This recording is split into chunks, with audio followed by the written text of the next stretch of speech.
Hello everyone, welcome back to my channel MR techno Bangla YouTube channel. তো YouTube তো খুলে নিয়েছেন, এবার চাই একটা লোগো। কারণ ইউটিউবে লোগো খুবই গুরুত্বপূর্ণ একটা পার্ট।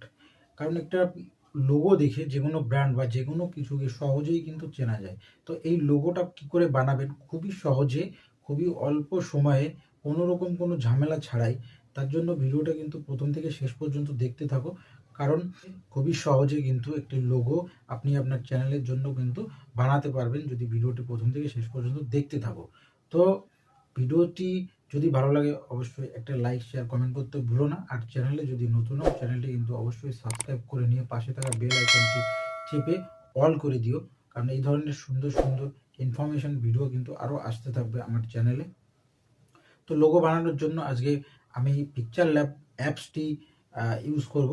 তো সিম্পলি পিকচার ল্যাব অ্যাপসটি আমরা প্লে স্টোরে গিয়ে কিন্তু পেয়ে যাব। প্লে স্টোর থেকে এটাকে ইনস্টল করে নেব। যেহেতু আমার ইনস্টল করা আছে সেক্ষেত্রে আমি সরাসরি চলে যাব মোবাইল স্ক্রিনে। পিকচার ল্যাব অ্যাপসটি ওপেন করার পরে চলে যাব প্লাস টুলে, গিয়ে টেক্সটে যাব। টেক্সটে গিয়ে একটি টেক্সট লিখে নেব।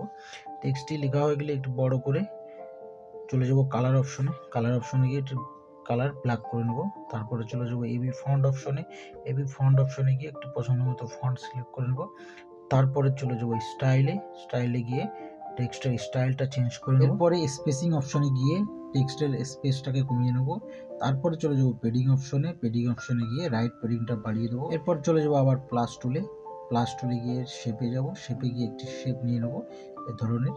এবার এটাকে ব্ল্যাক করে দেবো। ব্ল্যাক করে এটাকে বড় করে ছোট করে এটি টেক্সটের মাঝখানে কাট করব। আবার প্লাস টুলে যাব। প্লাস টুলে গিয়ে আরও একটি শেপ নিয়ে নেবো। এটাকে ছোট করে সুন্দর করে মাঝখানে করে আবার বসিয়ে দেবো। মাঝখান বরাবর বসানো হয়ে গেলে পারে তারপরে এই সবকটিকে একসঙ্গে মার্চ করে নেব। মার্চ করা হয়ে গেলে তারপরে চলে যাব ইরেজ কালার অপশনে গিয়ে টলারেন্সটাকে বাড়িয়ে দেবো। ব্যাস, এবার এটাকে কপি করে আরেকটি নিব। এবার চলে যাব প্লাস টুলে গিয়ে আরেকটি শেপ নিয়ে দুটি ভাগে এটাকে কাট করব। এর জন্য সুন্দর সেট করে এটাকে মার্চ করে নিলাম। নিয়ে আবার চলে যাব ইরেজ কালার অপশনে গিয়ে এটাকে টলারেন্সটাকে বাড়িয়ে দিলাম। একটি পার্ট হলো, আরেকটি পার্টকে সেমভাবে ইরেজ করে নেব।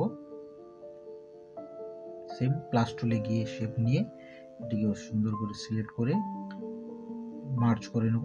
মার্চ করে চলে যাব ইরেজ কালার অপশনে গিয়ে এটিকেও ইরেজ করে নেব। টলারেন্সটাকে বাড়িয়ে দেবো। ব্যাস, এবার এই দুটোকে একসঙ্গে বসিয়ে দিতে হবে। বসিয়ে দিয়ে দুটির কালার কিন্তু চেঞ্জ করব। তার জন্য চলে যাব কালার অপশনে। এটিকে আমি লাল করব একটা, আর একটা কালো থাকবে। দুটোকে মার্চ করে দিলাম। তাহলে লোগোটি এই অবধি হয়ে যাওয়ার পরে এবার যেটা করতে হবে সেটা হচ্ছে যে ক্রপে যেতে হবে। ক্রপে গিয়ে এটাকে ছোটো করে নেব যাতে অসুবিধা না হয়।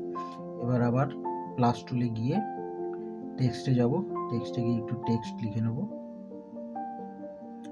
টেক্সটটি লেখা হয়ে গেলে ছোট করে মাথায় বসিয়ে দিয়ে এটার কালার চেঞ্জ করে নেব। কালারটি আমি রেড রাখবো। এবার আবার এবি ফন্টে গিয়ে এটিরও ফন্ট কিন্তু চুজ করে নেব। ফন্ট সিলেক্ট হয়ে গেলে আবার টেক্সটে যাব। টেক্সটে গিয়ে আরও একটি টেক্সট লিখে নেব।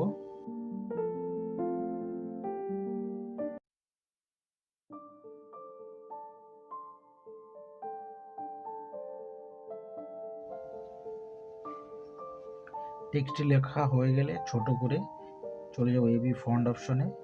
টেক্সটটি ফন্ট সিলেক্ট করে নেব। তারপরে চলে যাব স্টাইলে গিয়ে নিচে একটি আন্ডারলাইন দিয়ে নেব। তারপরে চলে যাব কালার অপশনে গিয়ে এটির কালারও কিন্তু চেঞ্জ করে নেব। কালার এটি ব্ল্যাক রাখবো। ব্যাস, এবার এই সবকটিকে একসঙ্গে মার্চ করে নেব। মার্চ করা হয়ে যাওয়ার পরে এবার আবার চলে যাব ইমবুশে গিয়ে ইমবুশটা যেভাবে ভালো লাগবে সেভাবে কিন্তু এটিকে অ্যাডজাস্ট করে নিতে হবে। তো ইমবুশ সেট হয়ে যাওয়ার পরে এরপরে রাউন্ড শেপ দিতে হবে সাইডে। তো চলে যাব আবার প্লাস টুলে গিয়ে একটি রাউন্ড শেপ নিয়ে অপাসিটিটাকে কমিয়ে স্ট্রোকটাকে বাড়িয়ে দেবো। আবার চলে যাব প্লাস টুলে গিয়ে আরও একটি শেপ নিয়ে নেব। শেপ নিয়ে অপাসিটি কমিয়ে স্ট্রোকটাকে বাড়িয়ে দেবো। এবার এটাকে সুন্দরভাবে সেট করে নিতে হবে। আসলে একটু সময় নিয়ে বানালে পরে খুব সুন্দর কিন্তু হয়। তো হয়ে গেল। এবার এই সবকটিকে একসঙ্গে মার্চ করে নেব। ব্যাকগ্রাউন্ড একটি সিলেক্ট করে নেবো। তার জন্য আবার প্লাস টুলে চলে যাবো, গিয়ে আর একটি রাউন্ড শেপ নিয়ে নেব, কালারটু চুজ করে নেব, চুজ করে সমান করে বসিয়ে বসানো হয়ে গেলে পারে সাইডের এই ডটগুলো ধরে উপরে নিয়ে নেব, ব্যাস কমপ্লিট।